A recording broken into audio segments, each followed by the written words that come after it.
subscribe the channel and press the bell icon for upcoming videos. Hello friends, welcome to my channel Pharmacology Concepts by Rajesh Chaudhary, and in this video I will discuss about the medicinal chemistry of the anti-tubercular drug.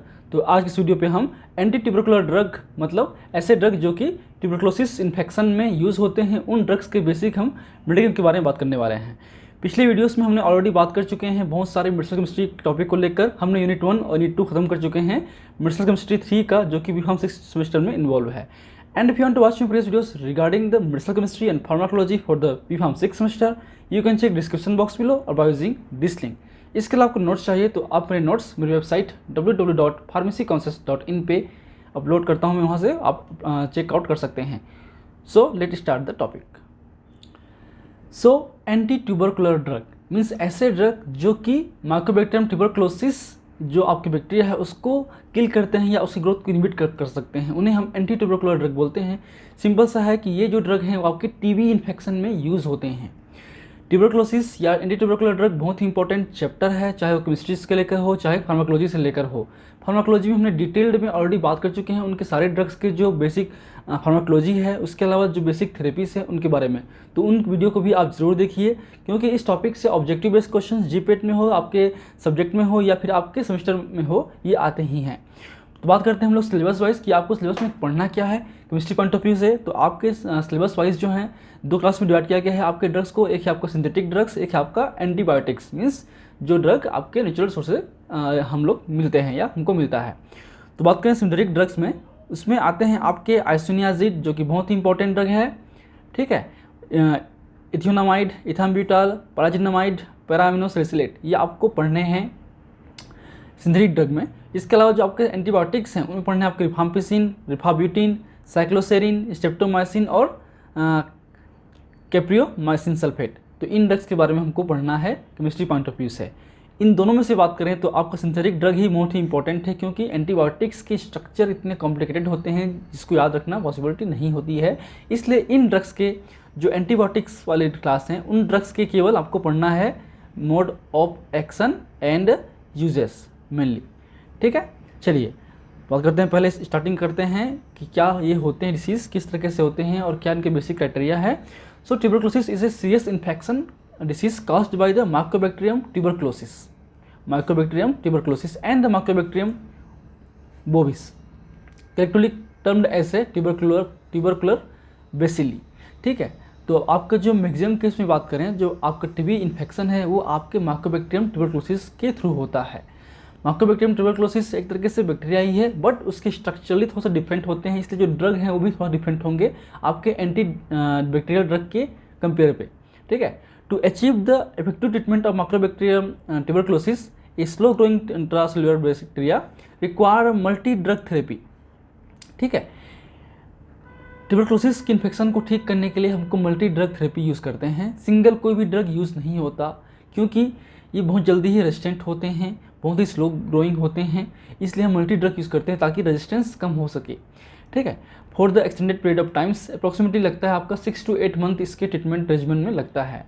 And to prevent the emergence of the resistance, the risk of adverse reactions therefore the must be major consideration of the drug selection, क्योंकि ये जो drug बहुत synthetic होते हैं ये हमारे sales में भी इफेक्ट करते हैं, इसलिए ये जो ड्रग के साइड इफेक्ट्स हैं बहुत ही ज़्यादा सीरियस होती हैं, जो कि हमने फार्माकोलॉजी में कवर किया है। इसलिए हम मल्टी ड्रग थेरेपी लेते हैं, लो डोज पे लेते हैं, ताकि जो ड्रग का साइड इफेक्ट्स है वो कम से कम हो सके, उसका जो इफेक्टिवनेस है वो बढ़ सके और जो प्रॉपरली आपका टीबी इन्फेक्शन कम्प्लीटली क्योर हो सके। जो रिक्वायरमेंट होती है वो होती है अप्रोक्सीमेटली 6 to 8 मंथ का जो रेजिमेंट होता है, हम आगे बात करेंगे।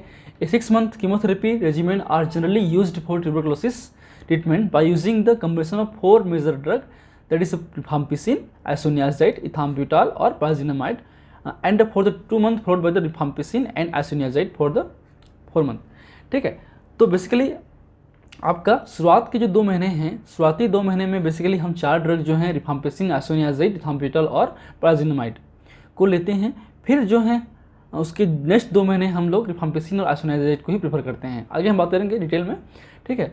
बात करें हम इसके क्लासिफिकेशंस की, तो इसको 2 डिवीजन में हम डिवाइड कर सकते हैं। पहले है आपका first line drug and second है आपका second line drug. First line drug हम इंपॉर्टेंट होते हैं, इनको ही हम प्रेफर करते हैं और इन्हीं के कॉम्बिनेशंस हम यूज़ करते हैं। लेकिन अगर कुछ बैक्टीरिया वगैरह या कुछ पेशेंट पे अगर रेजिस्टेंट हो चुके होते हैं तो उन पे हम सेकेंड लाइन ड्रग पे जाते हैं, लेकिन मोस्ट केस में फर्स्ट लाइन ड्रग ही यूज़ होते हैं। And these drugs are used in initial phase. These drugs have highly anti-tubercular efficacy. Generally, 3 drugs are concurrently used. Agent used first line drug are the isoniazid, जिसको हम H से denote कर सकते हैं, या INH से, रिफाम्पिसिन जो R से डिनोट करते हैं, इथाम्बिटाल जो हम करते हैं E से, पाराजिनोमाइड को हम करते हैं Z से, और आपका एक ड्रग है आपका स्ट्रेप्टोमाइसिन जो कि S से हम डिनोट करते हैं। And there are indicated when the, चलिए अब आते हैं हम लोग सेकेंड लाइन ड्रग पे। तो these are the indicated when the causative agents is resistant to the primary agents.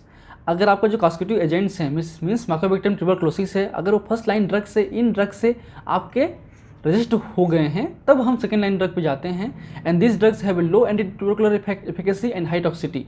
And this drugs are the para amino salicylic acid, ethionamide, cycloserine, thioacetazone, capreomycin, kanamycin, amikacin and rifabutin. तो ये आपके second line of drug हैं, ठीक है, ये second line of drug. तो जो daily dose है, डेली रिक्वायरमेंट है डोज की, वो अप्रोक्सीमेटली होती है INH मीन्स आइसोनियाजाइड का 5 mg पर kg, ई मतलब इथाम्बिटाल का होता है आपका 15 mg पर kg, रिफाम्पिसिन का होता है 10 mg पर kg, एस मतलब स्ट्रेप्टोमाइसिन का होता है 15 mg पर kg, और जेड मीन्स पाराजिनोमाइड का हम लेते हैं 25 mg पर kg। ये डेली डोज है, ये mg पर kg है। अगर वेट आपका 45 है या 60 तो इसको इंटू 60 कर दीजिए, पर डे की रिक्वायरमेंट है, ठीक है। उसके हिसाब से जो है जो न्यू पेशेंट है उसको हम 2 मंथ HRZE मीन्स आपका H फिस आइसोनियाजाइड, रिफाम्पिसिन, पाराजिनोमाइड और इथाम्बिटाल का जो कॉम्बिनेशन हैं सिंगल डेली डोज का हम देते हैं 2 मंथ, फिर फर्दर देते हैं हम लोग 4 मंथ के लिए HRE, आइसोनियाजाइड, रिफाम्पिसिन और इथाम्बिटाल, ठीक है। और अगर किसी को पहले से ट्रीटमेंट हो चुका है, वो ठीक हो चुका है, बस रिलेप्स हो रहा है, उस केस में हम 2 मंथ के लिए देते हैं HRZES मीन्स आइसोनियाजाइड, रिफाम्पिसिन, पाराजिनोमाइड, इथाम्बिटाल और स्ट्रेप्टोमाइसिन, प्लस 1 मंथ देते हैं उसके नेक्स्ट HRZE, फिर देते हैं 5 मंथ के लिए आपका HRE जो कि होता है टोटल 8 मंथ का, ठीक है। चलिए अब आते हैं हम लोग बेसिक मेडिसिनल केमिस्ट्री के बारे में। जो फर्स्ट ड्रग है आपका वो है आपका आइसोनियाजिड। तो आइसोनियाजिड की बात करें तो आइसोनिकोटिनोहाइड्राजिन या हाइड्राजाइड इज द आइसोनियाजिड। ये आपका रिंग है, ये आपका हाइड्राजिन इस पर अटैच्ड हुआ है, तो इसलिए यहाँ पर होता तो ये आपका निकोटिनिक एसिड होता, ठीक है। तो ये निकोटिनिक एसिड का डेरिवेटिव है, तो ये आइसो है क्योंकि यहाँ पे 2 फॉर्म पे है, इसलिए आइसोनिकोटिनोहाइड्राजाइड इसको हम बोल सकते हैं, ठीक, क्लियर है। चलिए ये कैसे बनता है देखिए, ये बनता है 4 मिथाइल पायरिडीन से। ये पायरिडीन स्ट्रक्चर है, ये आपके 1 2 3 और ये 4, तो 4 मिथाइल पायरिडीन को हम ऑक्सीडाइज करेंगे तो बनेगा आपका आइसोनिकोटिनिक एसिड, जिसमें मैंने कहा। अब इस आइसोनिकोटिनिक एसिड पे हम जो है हाइड्राजिन का रिएक्शन कराएंगे, तो यहाँ से जो H2O निकलेगा और CONH2 आके बाइंड होगा इस तरीके से, तो ये बन गया आपका आइसोनियाजिड, ठीक है, क्लियर। बात करें इसके मोड ऑफ एक्शन की, तो डिटेल्ड मोड ऑफ एक्शन हमने ऑलरेडी फार्माकोलॉजी में बात कर चुके हैं, वहाँ पर देखिए। Isoniazid is a bacteriostatic on resting bacilli but bactericidal for the actively dividing mycobacterium tuberculosis. जो आइसोनियाजिड है वो बैक्टीरियोस्टैटिक्स भी है और बैक्टीरियोसिडल है। रेस्टिंग बेसिली के लिए आपका बैक्टीरियोस्टैटिक्स है, लेकिन जो ग्रोइंग बेसिली हैं उनके लिए बैक्टीरियोसिडल है। एंड दिस ड्रग या isoniazid act by the inhibiting the mycolic acid synthesis which is essential component of the mycobacterium cell wall. तो माइकोबैक्टीरियम सेल वॉल का जो मेन कंपोनेंट होता है वो होता है आपका माइकोलिक एसिड। तो माइकोलिक एसिड को ये सिंथेसिस को रोकता है, जिससे से ग्रोथ इनहिबिट हो जाते हैं या किल भी हो जाते हैं अगर वो एक्टिवली डिवाइडिंग सेल्स हैं। तो बात करें इनके यूज़ की, तो इसका यूज़ प्राइमरी यूज़ तो इसका केवल एंटी ट्यूबरकुलोसिस में ही है। Isoniazid is primary drug for the chemotherapy of the pulmonary and the extra pulmonary tuberculosis, active against latent and active tuberculosis infection, मतलब रेस्टिंग पे भी और आपके एक्टिव डिवाइडिंग सेल्स पे भी ये काम करता है। Also used in the treatment of mycobacterium avium complex, जिसको हम MAC भी बोलते हैं, ठीक है। माइकोबैक्टीरियम एवियम कॉम्प्लेक्स में भी यूज़ करते हैं। नेक्स्ट ड्रग है आपका इथेनोमाइड। ये बेसिक स्ट्रक्चर है जो एक तरीके से पायरिडीन का ही डेरिवेटिव है। तो देखिए यहाँ पे क्या है, ये आपका 1, ये आपका 2, तो 2 इथाइल पायरिडीन, 4 पे है आपका कार्बोथायोमाइड, ठीक है। 2 इथाइल पायरिडीन, 4 पे कार्बोथायोएमाइड, ठीक है। चलिए अब आते हैं इसके मोड ऑफ एक्शन पे। तो ethionamide is bacteriostatics act by the inhibiting synthesis of mycolic acid. ठीक है, तो ये भी सिमिलर एसिनोजेट की तरह ही मैक्रोलिक एसिड सिंथेसिस को इनहिबिट करता है, जिससे सेल वॉल का जो फंक्शन है वो प्रॉपर नहीं हो पाता। ठीक है, बात करें इसकी यूज़ की। So it is used along with the other anti tubercular drug as part of second line of drug regiment. तो ये आपका सेकेंड लाइन ऑफ ड्रग है, नॉट कि फर्स्ट लाइन ड्रग है। Also used in the treatment of mycobacterium avium complex, MSc में हम करते हैं। नेक्स्ट ड्रग है आपका इथाम्ब्यूटॉल, जो कि ब्यूटेनॉल डेरिवेटिव है। ठीक है, तो सपोज आप मान लीजिए ये आपका 1, ये 2, ये 3 और ये 4, ये ब्यूटेनॉल डेरिवेटिव है। इसको मानिए, इस वाले को आप प्रेफर कीजिए। तो इसके 2 पे है आपके एमिनो, 2 पे है आपका एमिनो, फिर है आपके एमिनो पे है ये आपका इथाइल, ये आपका इथाइल। इस इथाइल के 2 पे है 1 हाइड्रोक्सी, ये आपका 1, 2, 3 और 4, इसलिए 1 हाइड्रोक्सी ब्यूटेन 2 आइल। ठीक है, और ये आपका एमिनो, इसलिए हो गया आपका 2 पे 1 hydroxy butane 2 yl amino ethyl amino butanol. Clear है, ये इजी वाला नॉमेनक्लेचर है। बात इसके मोड ऑफ एक्शन की। Ethambutol is bacteriostatics inhibits the arabinosyl transferase enzyme, arabinosyl transferase enzyme, जो कि आपके encoded for the EMB-AB gene involve in the arabinogalactan synthesis. तो एल्बिनोग्लेक्टोन सिंथेसिस में हेल्पफुल होता है। एल्बिनोग्लेक्टोन एक इंपॉर्टेंट कंपोनेंट है आपके सेल वॉल का, जिसकी वजह से जो है आपके मैक्रोलिक एसिड सिंथेसिस प्रॉपर्ली नहीं हो पाता और फिर आपका सेल वॉल भी नहीं बन पाता। ठीक है, इसका यूज़ हम TB और MSc means Mycobacterium avium complex में करते हैं। नेक्स्ट ड्रग है पाराजिनामाइड, जिसे हम जेड से डिनोट करते हैं। एक तरीके से आपका पाराजिन, ये आपका पाराजिन रिंग है। तो पाराजिन 2 पे है आपका कार्बोक्सामाइड, तो पाराजिन 2 कार्बोक्सामाइड डेरिवेटिव है। Chemically similar to the isoniazid, pyrazinamide was developed parallel to the isoniazid in 1952। It is weakly tuberculocidal and more effective and acidic media. तो ये वीक आपके ट्यूबरक्लोसिडल ड्रग है और ये इसका जो एक्शन है वो हाईली आपके एसिडिक मीडिया पे होता है। It is more lethal in the intracellular locate bacilli and those at side showing the anti inflammatory response. तो ये ऐसे बेसिली पे काम करते हैं जो कि आपके इंट्रासेलुलर में होते हैं और जहाँ पे मीडियम एसिडिक होता है। और ये जो बैक्टीरिया हैं, जो बैक्टीरिया आपके इन्फ्लेमेटरी रिस्पॉन्स को प्रोवाइड करते हैं या प्रोड्यूस करते हैं, उन बैक्टीरिया पे हाईली ये काम करता है। तो ये आपको basic pH is acidic at both this location, क्योंकि इन एरिया पे एसिडिक मीडिया हाईली होता है, इसलिए ये प्रिफरली वहाँ पे काम करता है।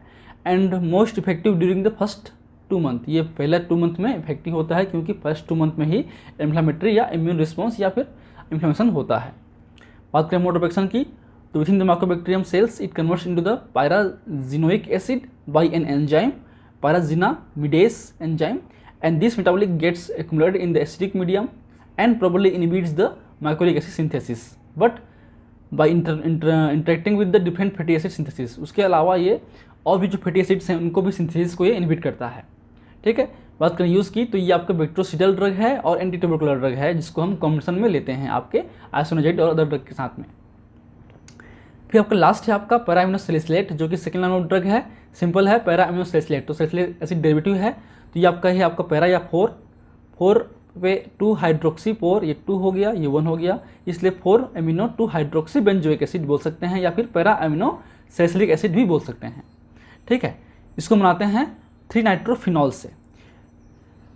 इसमें फिर हम लोग CO2 की प्रेजेंस में हम लोग अमोनियम कार्बोनेट के प्रेजेंस में जो है प्रेशर से आप यूज़ करेंगे, तो यहाँ पर एक जो आपका COH जुड़ जाएगा इस तरीके से, फिर इसको ये बन गया आपका सैलिसिलिक एसिड, तो ये हो गया आपका पैरा नाइट्रो सैलिसिलिक एसिड। इसको हम रिड्यूस कर लेंगे Na और H के प्रेजेंस में, तो बन गया आपका पैरा अमीनो सैलिसिलेट। क्लियर, चलिए बात करें इसके मोड ऑफ एक्शन की। So it is a folate synthetase या सिंथेसिस इंटागोनिस्ट, डाइहाइड्रोफोलेट सिंथेटेस इनहिबिटर है एक तरीके से। ठीक है, एंड इट इज ए बैक्टीरियोस्टैटिक्स। ठीक, तो एक तरीके से फोलेट एंटागोनिस्ट है या फिर पापा एंटागोनिस्ट है, पापा डेरिवेटिव की तरह है, और ये आपके डाइहाइड्रोफोलेट सिंथेटेस एंजाइम को इनहिबिट करता है, जिससे जो है डाइहाइड्रोफोलिक एसिड नहीं बनता, फर्दर फिर टेट्राहाइड्रोफोलिक एसिड नहीं बनता। और जो फोलिक एसिड है बहुत ही इंपॉर्टेंट कंपोनेंट है आपके न्यूक्लिक एसिड या RNA DNA के सिंथेसिस के लिए, इसलिए ये आपके फोलिक एसिड को इनहिबिट करता है, याद रखिए। ठीक, these are the basic synthetic drugs in my upcoming class I will discuss the antibiotics, जो कि बहुत ही कॉमन है। इसमें बेसिकली इनको पढ़ना है आपके mode of action and uses, क्योंकि इसके जो ड्रग के स्ट्रक्चर हैं कॉम्प्लेक्स हैं, इसलिए इसको नहीं पढ़ेंगे हम डिटेल में। ठीक है, चलिए नेक्स्ट वीडियो में हम बात करते हैं एंटीबायोटिक्स एंटी ट्यूबरकुलर ड्रग के बारे में। So if you like my videos, please press the like button, share with your friend, and any feedback please comment in the comment section, that motivates me for the coming videos. In last, thank you, keep watching.